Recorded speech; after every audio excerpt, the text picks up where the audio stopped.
Et tout le monde, j'espère que tout se passe bien pour vous. Pour moi en tout cas, ça va. Tout le monde a déjà entendu parler de Bitcoin. Tout le monde sait que Bitcoin est la toute première crypto-monnaie qui a existé. Mais le problème, c'est que l'origine de Bitcoin, il est quand même souvent mis de côté. Ce que je veux dire par là, c'est que le white paper, donc le premier document qui a été rédigé par le créateur de Bitcoin, Satoshi Nakamoto, pour expliquer son invention, pour expliquer l'idée derrière Bitcoin, il est souvent oublié par le public alors que c'est l'origine, c'est là où tout commence. Et aujourd'hui, on ne voit plus que la valeur en dollars du Bitcoin et non pas la philosophie qu'il y a derrière, toutes les idées qui ont été pensées et qui sont derrière Bitcoin. Aujourd'hui, il a quand même majoritairement, on va pas se mentir, cette étiquette d'actif financier. Et c'est pour ça que je vais vous expliquer simplement en m'appuyant sur les grands points de Bitcoin pour que vous puissiez comprendre facilement l'idée derrière Bitcoin. Attention, le but ici, c'est pas de faire une présentation détaillée du white paper de Bitcoin. Ce serait trop complexe et vous pourriez vite vous perdre. Mais le but, c'est de voir les points principaux qui font de Bitcoin ce qu'il est aujourd'hui. Mais juste avant que la vidéo commence, je vous invite à lâcher votre petit like et à vous abonner à la chaîne si vous aimez les contenus autour des cryptos. C'est ce que je fais, donc merci à ceux qui le feront. Allez, c'est parti, jingle.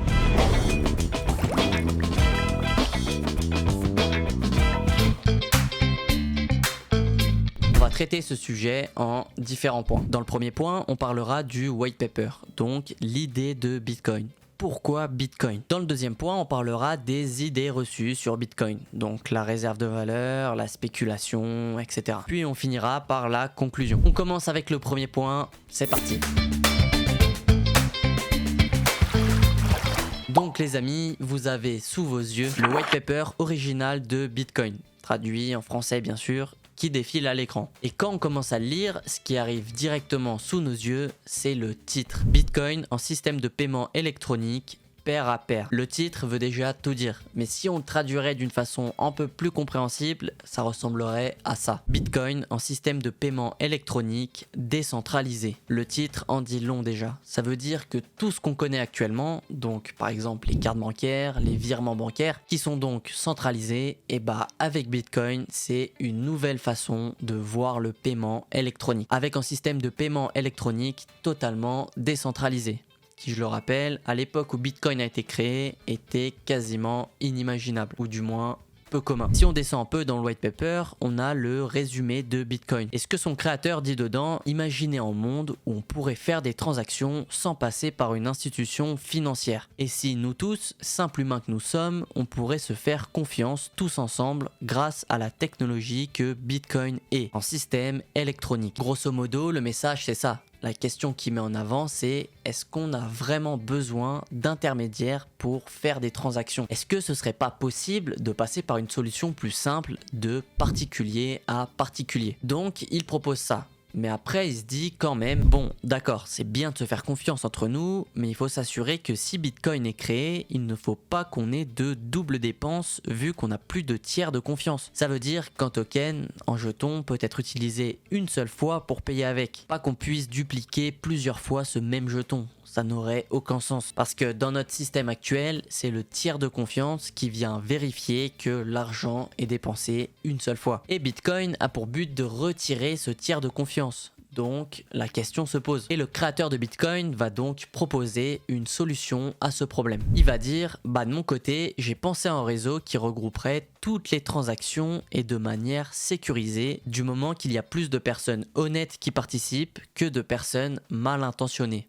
C'est le principe de la confiance. Et ce dont il parle là, vous l'avez peut-être compris, c'est la blockchain. Mais on y reviendra un petit peu plus tard. Dans la deuxième partie de son rapport, il explique comment les transactions seront réalisées et sécurisées. Il explique déjà premièrement la notion d'une pièce de monnaie électronique et il dit que tout se fera par un système de calcul complexe. Dans la troisième partie du document, le créateur explique le serveur d'horodatage. C'est la perle rare de cette technologie. C'est le fondement. Pour faire simple, c'est là où toutes les transactions qui ont été faites seront notées. Et surtout, toutes les transactions seront accessibles publiquement.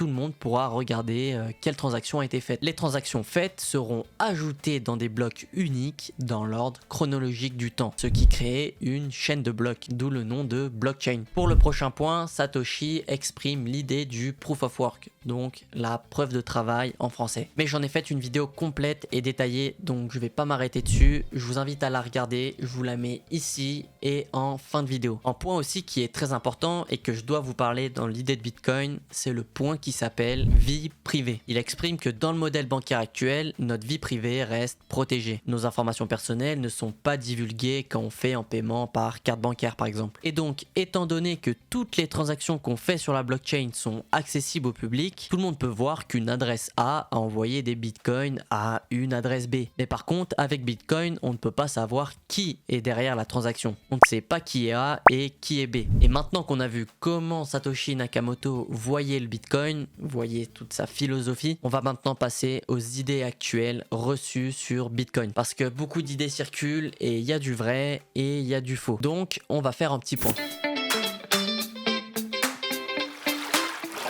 Pour la première idée reçue, on entend souvent Bitcoin est une réserve de valeur.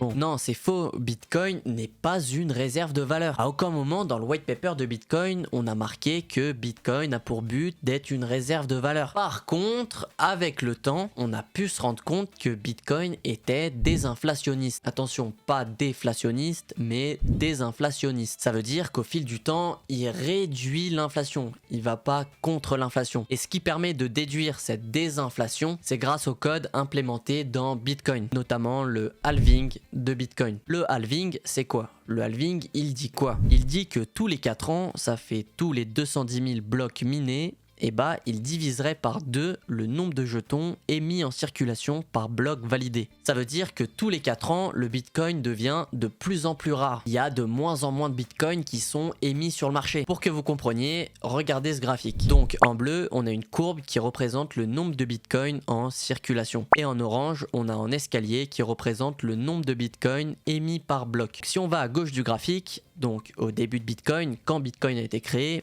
on peut voir que l'inflation était bien présente, et c'est normal. Mais au fur et à mesure que des bitcoins soient minés et mis en circulation, l'inflation s'apaise. Puis on arrive au halving. L'inflation se divise par 2 vu que 2 fois moins de bitcoins sont émis, etc. etc.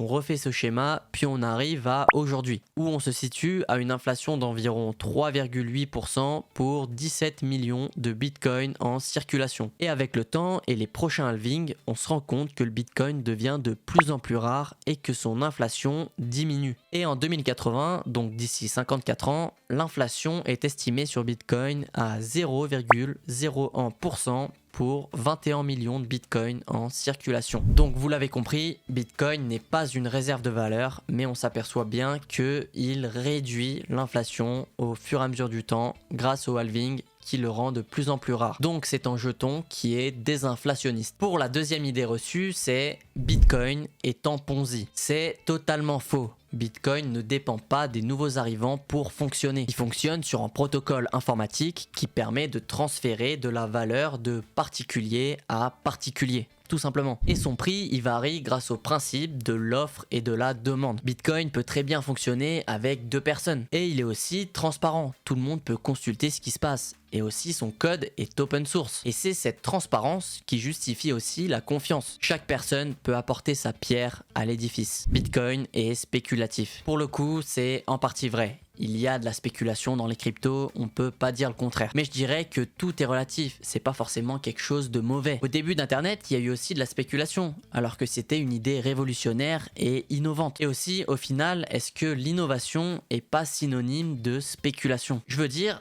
pour qu'une innovation avance, pour qu'elle se démocratise, est-ce qu'il ne faut pas aussi qu'il y ait de la spéculation pour apporter de l'intérêt? C'est ce qui s'est passé avec Internet. Au début, tout le monde n'y croyait pas. Et la France, la première. Ils disaient que c'était inutile, que le système actuel marchait très bien et qu'on n'avait pas besoin de ça. Donc il y a eu des vagues de critiques, premièrement. Puis ensuite, les gens commencent à comprendre. Et ça s'est enchaîné de spéculation, comme par hasard. Et regardez où on en est aujourd'hui. On refait le même schéma, il faut juste du temps.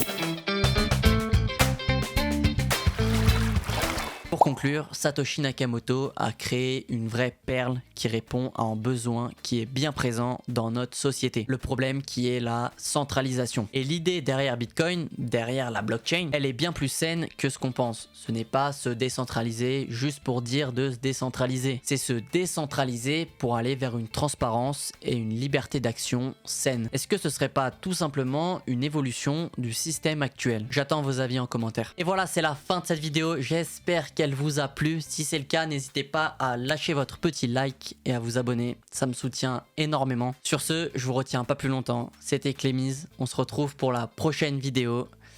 Ciao!